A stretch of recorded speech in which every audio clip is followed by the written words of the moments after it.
और ईरान के संवर्धित यूरेनियम पर बड़ी खबर है। IAEA ने कहा अभी इस्फहान में है संवर्धित यूरेनियम।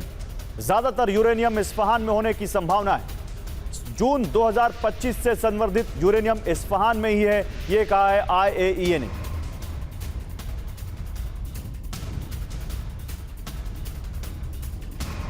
तो वाकई क्या ईरान एटम बम बनाएगा?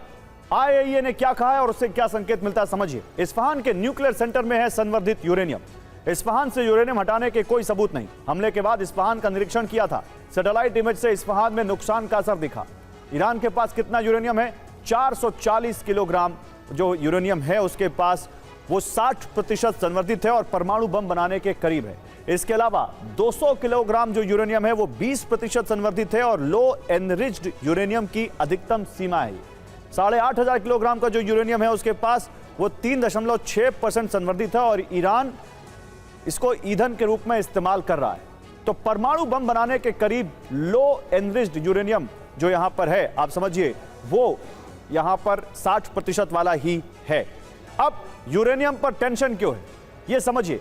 अमेरिका, ईरान, इन दोनों के बीच यूरेनियम पर क्या टेंशन है, आइए आपको दिखाते हैं। अमेरिका ईरान संवर्धित यूरेनियम हमें सौंपे, ये अमेरिका कह रहा है। ईरान कह रहा है कि अपना परमाणु कार्यक्रम हम नहीं रोकेंगे। अमेरिका क्या कह रहा है कि यह दुनिया के लिए खतरा है ईरान इस वक्त, जबकि ईरान कह रहा है कि अमेरिका डराना चाहता है। अमेरिका क्या कह रहा है? 20 साल के लिए बंद हो परमाणु कार्यक्रम। ईरान कह रहा है नहीं, इतना नहीं, 5 साल मान लेंगे, 5 साल तक बंद कर सकते हैं। बड़ी बात क्या है? संवर्धित यूरेनियम को लेकर अमेरिका और ईरान में सहमति नहीं है। पाकिस्तान ने यूरेनियम अपने पास रखने का ऑफर दिया था, लेकिन उस पर भी कोई सहमति नहीं बनी। रूस को ईरान का संवर्धित यूरेनियम देने की खबर आई थी, लेकिन उस पर भी कुछ भी पक्का सामने नहीं आया है। उन्होंने कहा है कि हॉर्मुज़ स्ट्रेट खुद एक आर्थिक परमाणु हथियार जैसा है, जिसके जरिए ईरान दुनिया की ऊर्जा आपूर्ति को बंधक बनाने की कोशिश कर रहा है। वो इस बात का दावा कर रहे हैं कि दुनिया की 25% या 20% ऊर्जा को बंधक बना सकते हैं।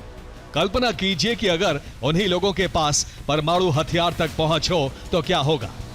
अमेरिकी मीडिया रिपोर्ट्स में लगातार लिखा जा रहा है कि ईरान जानबूझकर वार्ता को लंबा खींच रहा है।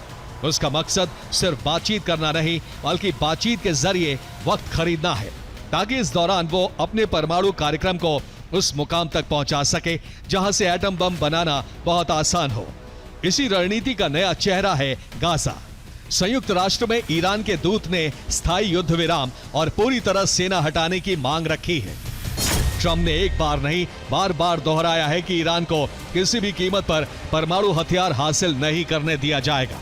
और सिर्फ ट्रंप ही नहीं, अमेरिकी विदेश मंत्री मार्को रूबियो ने भी चेतावनी दी है कि अगर मौजूदा शासन बना रहता है तो भविष्य में ईरान परमाणु हथियार बनाने की दिशा में जरूर आगे बढ़ेगा।